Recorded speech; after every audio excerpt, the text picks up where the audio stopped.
Alors me voilà parti avec le sac de Niviuk, le XP Race 60 de chez Niviuk.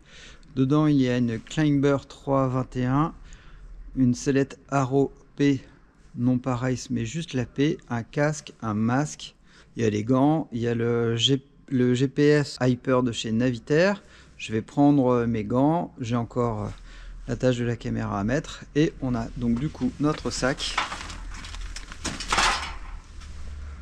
complet XP 60.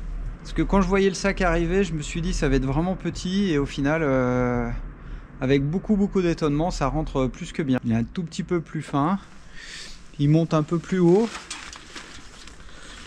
et du coup on peut assez facilement mettre le casque à l'intérieur au-dessus. Donc bonne surprise, franchement bonne surprise. Allez, ça y est, Thomas vient d'arriver, je vais aller voler. Climber 3 dans la pochette Encare PXS de chez Niviuk qui est ultra léger, machin, patati et tout.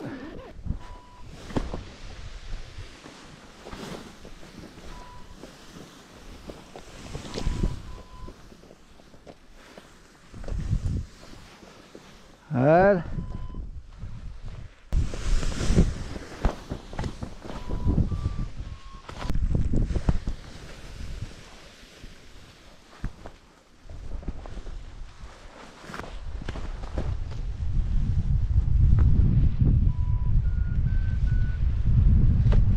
Bon bah je pensais décoller dans des conditions super calmes et au final c'est tout pourri. Bon la Climber 3 P. Je comprends pourquoi Thomas il galère au décollage, c'est que en fait il y a de l'ouest, je sais pas quoi là. C'est pas agréable. C'est très bien pour essayer les voiles.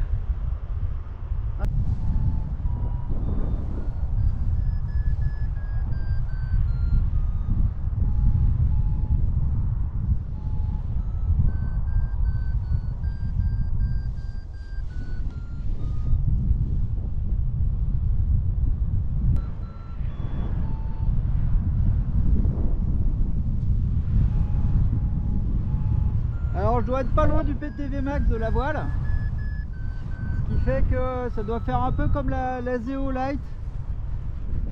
C'est des voiles du coup assez rigides.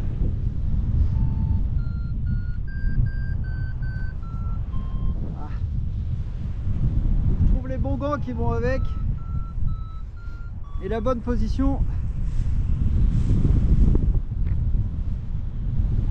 Alors pareil, on a une garde qui est assez longue au départ et après quelque chose d'assez rigide. On va dire que c'est le nouveau modèle de ligne qu'on a maintenant sur les voiles. On a de la perf et en même temps quelque chose de rigide.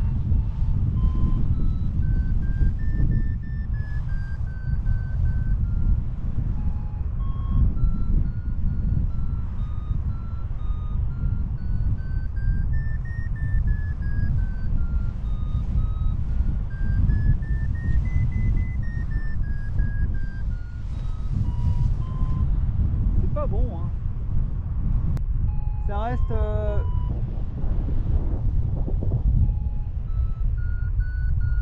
assez doux. Elle tangue un peu, mais on sent que ça va pas très loin. Donc du coup, on a du ressenti dans la masse d'air. On sent que là, elle part un petit peu en avant. Il y a un mordant qui est différent. C'est assez ouais, c'est subtil, hein. De toutes les manières, quand on est sous des machines comme ça, honnêtement,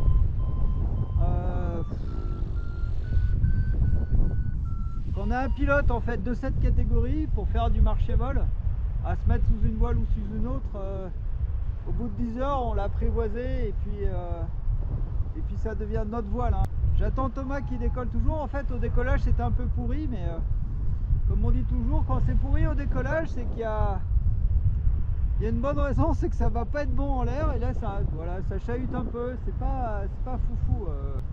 Après, juste de prendre le nœud dans la main, en fait ça marche très bien, on a une bonne sensation de la pression Puis au final, bon, même si on finit avec un doigt très musclé à la fin de la saison,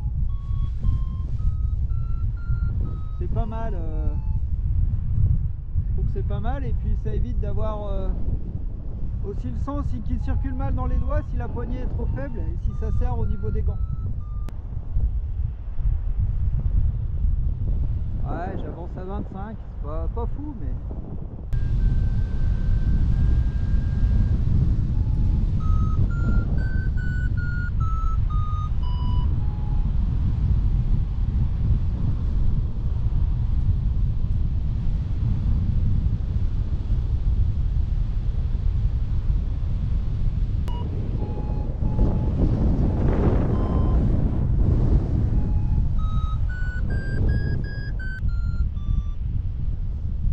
Alors je pensais qu'elle allait être un tout petit peu plus flex, ce qui n'est pas le cas. On est quand même sur des voiles avec moins de cellules que la ZO2. Donc je pensais qu'elle allait être un tout petit peu plus souple là-dessus, et au final c'est une voile qui est plutôt rigide aussi. Quand on la relance,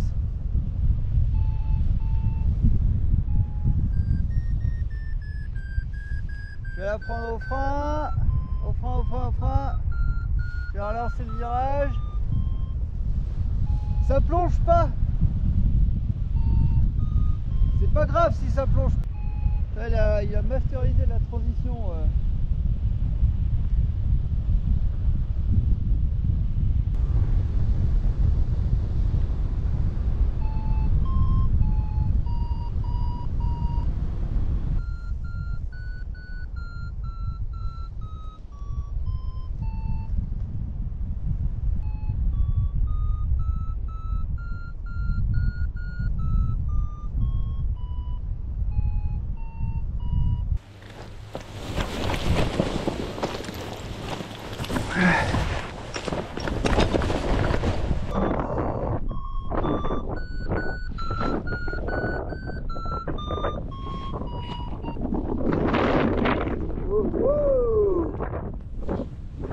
Youhou! La gigue!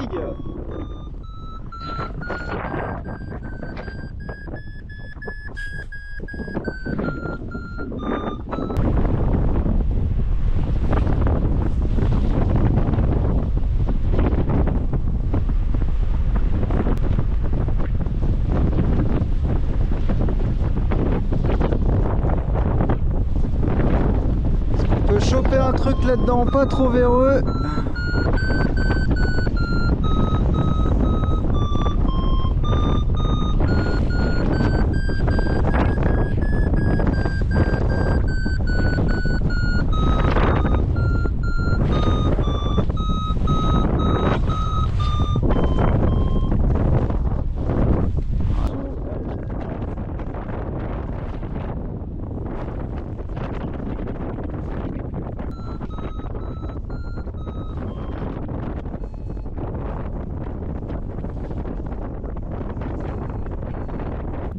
Bon, il fait pas très chaud, il fait pas très beau.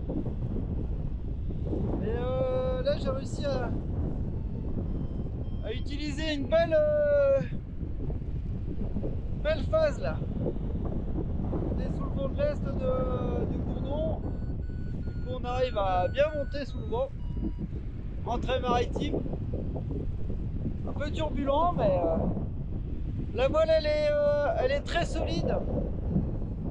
Elle est assez compacte, mais assez souple pour encaisser quand même un petit peu de la merde.